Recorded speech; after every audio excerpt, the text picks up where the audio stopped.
The secretions of the pineal in the yogic terminology is referred to as amruta, because once it begins its secretion, everything about you becomes sweet and beautiful. It is not the sexuality which limits it, but it's the excessive identity with the physicality which limits it. If you make it too big, you will become perverted in your head. If you try to obliterate it, you will become even more perverted in your mind.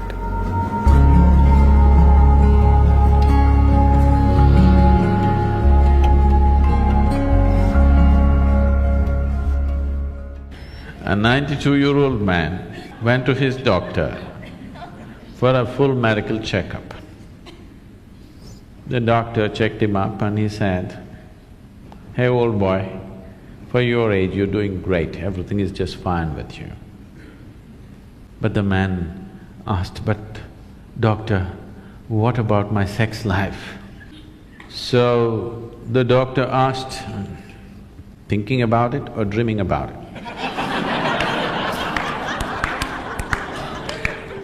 The more you try not to think about something, the more you will think about it. This is the nature of the mind.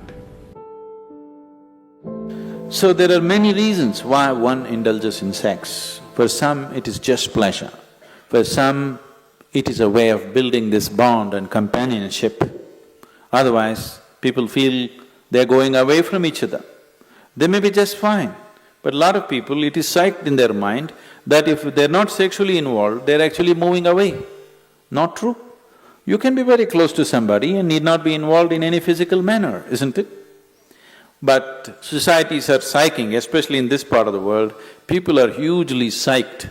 If there's no sexuality, you don't really have a relationship. In fact, the word relationship, it took me some time to understand, that here, if you say a relationship, you're supposed to understand it's sex-based relationship. Nothing else is a relationship. If I can have a very strong relationship with you and not be concerned about your body, isn't it? I may not be drawn to your body in any way, but I can have a very powerful relationship with you. But all those possibilities are completely discounted. A relationship means you must be in some way physically involved, man, woman, or man, woman, woman, whatever you like. Essentially, it's body-based. What kind of body is individual choices, but essentially it is body-based. This has happened because somewhere our identification in the body has gone beyond normal levels of identity. It is excessive identification with the body. That is why body-based relationships have become the crux of the society. One who is too identified with your physical body naturally is sex-driven, because that is the highest thing that he knows. There are ways we can make you find something which is far bigger than this. Once you taste something better, I don't have to tell you, give this up or give that up, it'll anyway fall off, isn't it? There are ways to do certain sadhana which is more intense than sexuality, which is more ecstatic than sexuality. On one level, if you look at it, all dimensions of yoga, one way or the other, are ultimately trying to activate the pineal. Because once it begins its secretion, everything about you becomes sweet and beautiful. It creates a whole inner pleasure, which makes all the outer pleasures look like kindergarten stuff. That's the reason yogis are just sitting with eyes closed, not because they're against pleasure, they're against small pleasures, that's all. So the Shambhavi, one thing that's happening is, it stimulates the pineal secretion in a big way, which leaves you drenched in a certain level of sweetness throughout the day. It just leaves you in a certain state of ecstasy and blissfulness because the pineal gland is active. This is one aspect of your physiology which is very close to your consciousness. The rest of the physiology is about survival, but pineal gland is one aspect of your physiology which is very, very close to transcending the physical. In the yogic traditions, this sweetness is referred to as amrita or the ambrosia or the elixir of life. One drop, if it comes into the system, suddenly the whole system just cools down, the whole system is lubricated, functions at ease. The desperation in the system is gone. The desperation in the mind is gone. So, ambrosia means you found your own pleasure. If you're extremely joyful within yourself, you found the amrita within yourself. You're an extreme state of pleasantness. Now, being with people, not anymore about squeezing pleasure out of them. Being with people is just being with them. Only now you're truly capable of love. Otherwise, it is just a open sesame trick. I love you means, whether they believe you or not, for that moment they make themselves believe you. Because they are also in need of something, you're also in need of something. Isn't it? It's like Alibaba under 40. Open sesame means it opens. This is just like the I love you means many things open up. Now, by doing this, I'm not saying it's right or wrong, that's the way people conduct their life, there's nothing to it. But by doing this, the true possibility of knowing an intense sense of love within you is lost. You're here constantly looking, what can I get out of this person, what can I get out of that person? This is a con job. It's called a love affair. But it's a con job. But if you are extremely ecstatic by yourself, when you're being with people, it's about sharing your ecstasy. It is about, if they are not touched by it, somehow to touch them with it, rather than seeing what you can squeeze out of them. The whole fundamentals of your life will change.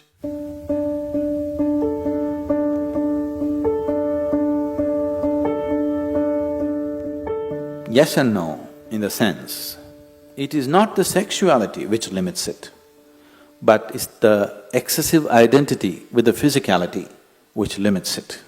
So, it is not sexuality per se which becomes the barrier, but the attachment it creates to the physicality which definitely becomes the barrier.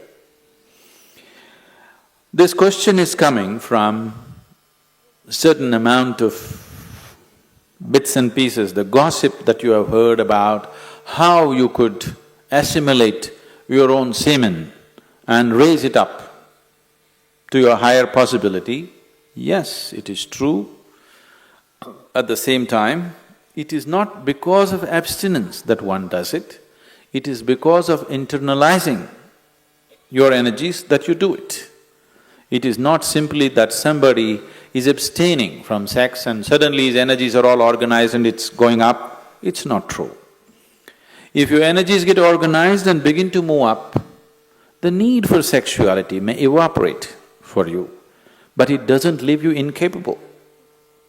It doesn't leave you impotent, but the need is gone. It is just no more a compulsive thing. And it is not just this one thing, all compulsiveness is lost. Essentially, most of the sexuality that's happening on the planet is happening because of a certain compulsiveness, isn't it? It's a compulsive drive. When you become conscious, when all compulsiveness disappears, this also disappears. It is just that because people are so body-oriented, they're always thinking spirituality versus sexuality. They are not connected. They are not connected, one is of the body, another is of a different dimension. It is simply because people are because religions of the world, moral schools and the ethical schools have been always speaking against it, it has become such a big issue in people's minds. They think the only way to know something beyond is, you must be away from this. Because somewhere you're not able to accept the simple biology of a human being, which is the tragedy, that you cannot accept the simple biology. You either have to celebrate it or you have to push it down the drain. Both are not needed. You can look at it for the limitation that it is and for the possibility that it is.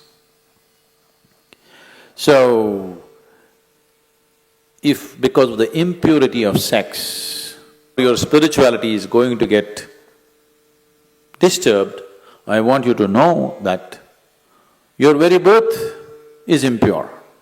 When you come from such an impure birth, where is the possibility for you? There is no possibility for you. Only if you fell from somewhere else, if the stoke dropped you, there is some possibility of you becoming spiritual. If your mother had a normal birth, you have no possibility.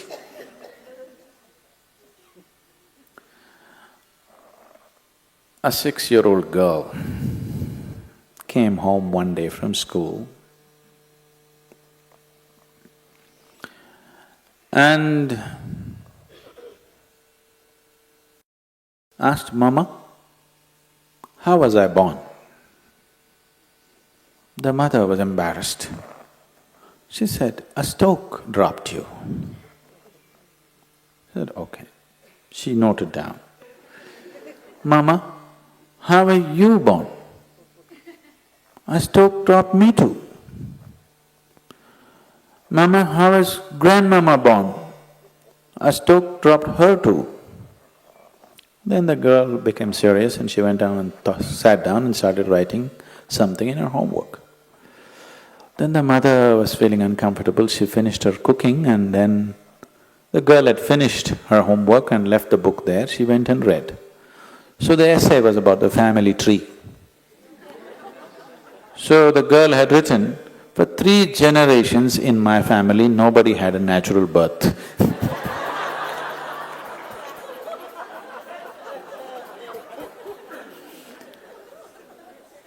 So because of absurd ideas, either we exaggerate something or we try to unnecessarily play it down. It has a certain role in your life. If you make it too big, you will become perverted in your head. If you try to obliterate it, you will become even more perverted in your mind. After all, now I am speaking, this is a kind of energy. You are looking at me, this is a kind of energy. You are listening to me, this is a kind of energy. These are different expressions of the same life energy, isn't it? Now, sexuality is also another expression of the same energy. Now, one has to decide how much of his energy, in which direction he wants to send it. Because after all, you are a limited amount of energy, isn't it? See, it's just like you have an income, let's say you have $5,000 a month. How much for the house rent, how much for eating, how much for schooling, how much just for fun, how much for vacation, your portion, isn't it? Tomorrow morning, you got your salary, in the evening you went out and blew it up. Now the next month is going to be trouble, isn't it? Of course you have a credit card, but everything in your life, if you're handling your life sensibly, everything in your life is apportioned according to your understanding, your need and your capability, isn't it so? Yes? Your money, time, energy, isn't everything allotted the way you like to arrange it? This is also the same thing. How much of it? First of all, do you need it? Or are you doing it because of socially you're psyched? If there is a need, if I ask you to stop it, you will become perverted because it'll all happen in your head. If somebody is telling you, you have to do it, if you don't do it, you're not normal, another kind of perversion will come. Both are not needed. After all, you are not going after a man or woman, you are going after a certain level of pleasantness. So once you experience a certain level of pleasantness, wouldn't you like to dig deeper into this? Because whatever pleasantness happened, maybe you used the other person, but the pleasantness happened within you, right? So suppose anyway the pleasantness is happening within you, the other person is just a key to open this, wouldn't you like to have the key in your own hands? Yes? That if you sit like this, you are on full scale. You don't need anybody. No, see, anything in your life, either for pleasure, money, love, this, that, it doesn't matter what, for whatever, the moment you become dependent on another person, nobody on this planet is truly reliable, isn't it? I keep hearing these complaints all over. Some people, generally women, keep complaining their husbands are excessively physical. Some woman constantly complaining, he doesn't lay a finger upon me. Whatever happens, it's a problem, because it'll never happen exactly the way you want it. As long as another person is involved, nothing will ever happen 100% the way you want it, isn't it so? Yes or no? It never will. It doesn't matter if you get married to your god, it still won't happen. As long as your way of being, your sense of pleasure and joy is dependent on other person, you'll always have a complaint. Doesn't matter how wonderful the other person is. So in this context, people might have talked about celibacy because they said, take some time off. Because to extract pleasure out of somebody, you have to play any number of tricks. It doesn't happen simply. This is called as courting.